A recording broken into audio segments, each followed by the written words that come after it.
आखिर क्यों कहा जाता है डॉक्टर अंबेडकर को भारतीय संविधान का निर्माता।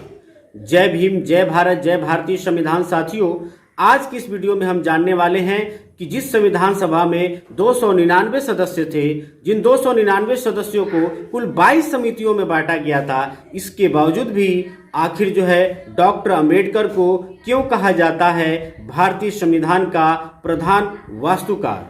आखिर क्यों उन्हें कहा जाता है भारतीय संविधान का जनक। इसके लिए आइए दोस्तों हम डालते हैं नजर कुछ ऐसे आंकड़ों पर जो आंकड़े इस बात को प्रमाणित करते हैं कि वास्तव में डॉक्टर अंबेडकर ही लोकतांत्रिक भारत के जनक हैं। वास्तव में डॉक्टर अंबेडकर ही भारतीय संविधान के निर्माता हैं। पंडित जवाहरलाल नेहरू की आत्मकथा लिखने वाले माइकल ब्रेशर ने अपनी पुस्तक नेहरू अ पॉलिटिकल बायोग्राफी में माइकल ब्रेशर ने डॉक्टर अंबेडकर को भारतीय संविधान का वास्तुकार माना है। उनकी भूमिका को संविधान के निर्माण में फील्ड जनरल के रूप में रेखांकित किया है।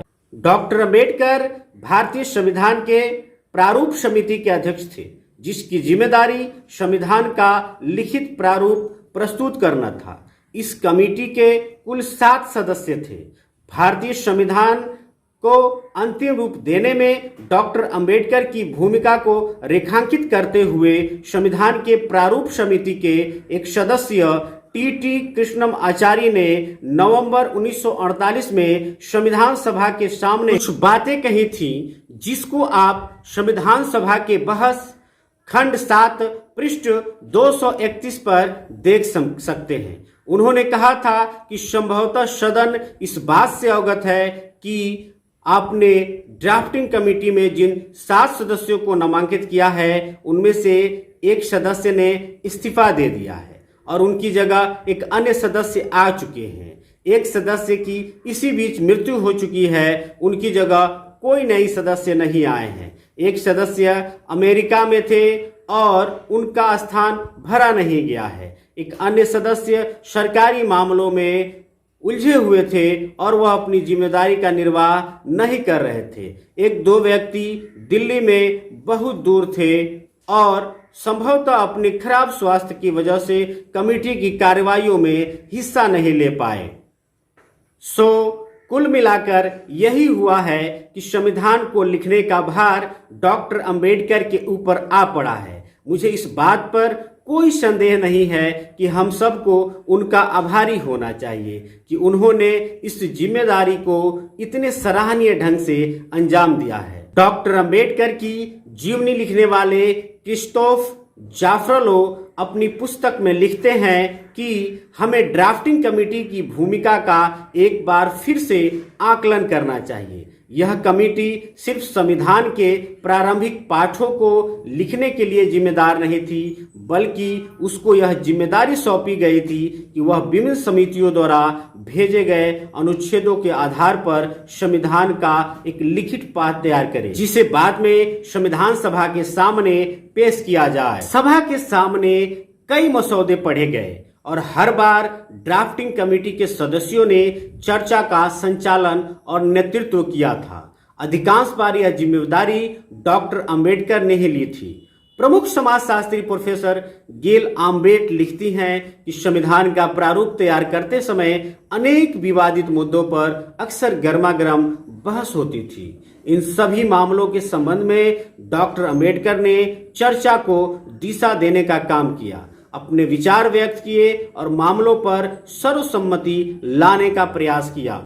26 नवंबर 1949 को संविधान सभा के सामने संविधान प्रस्तुत करते समय अपने अंतिम भाषण में डॉक्टर अंबेडकर ने गरिमा और विनम्रता के साथ इतने कम समय में इतना मुकम्मल और विस्तृत संविधान तैयार करने का श्रेय अपने सहयोगियों को भी दिया।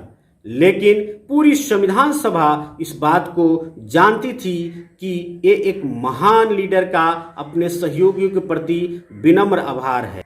डॉक्टर अंबेडकर ने कहा कि आज मैं संविधान की अच्छाइयाँ गिनाने नहीं जाऊंगा। संविधान कितना हो अच्छा हो, यदि उसको मानने वाले लोग अच्छे नहीं हैं तो अंततः संविधान जो है अच्छा साबित नहीं हो सकता है। संविधान यदि बुरा हो फिर भी उसको मानने वाले लोग अच्छे हो तो वह संविधान जरूर अच्छा साबित होगा। डॉक्टर अंबेडकर के पास 32 डिग्रियां थी।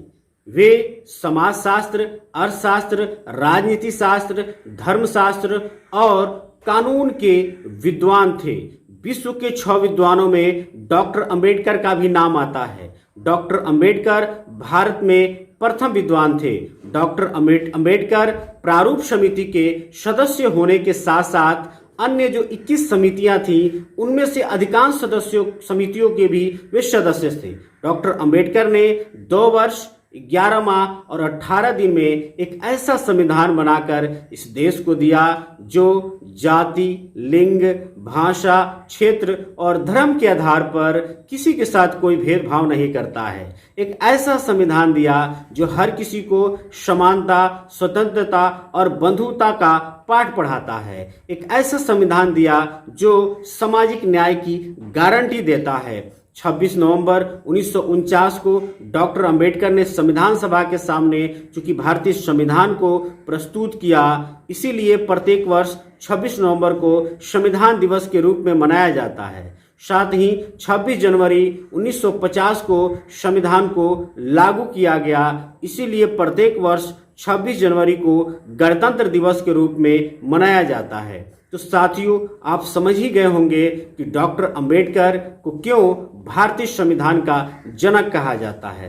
भारतीय संविधान के निर्माण में डॉक्टर अंबेडकर की जो भागीदारी है उससे आप सभी मित्र अवश्य रूप से अवगत हो गए होंगे। आप सभी ने मेरी बातों को सुना, इसके लिए आप सभी लोगों को बहुत बहुत साधुवाद। पुनः नमो बुद्धाय। जय भीम, जय भारत, जय भारतीय संविधान।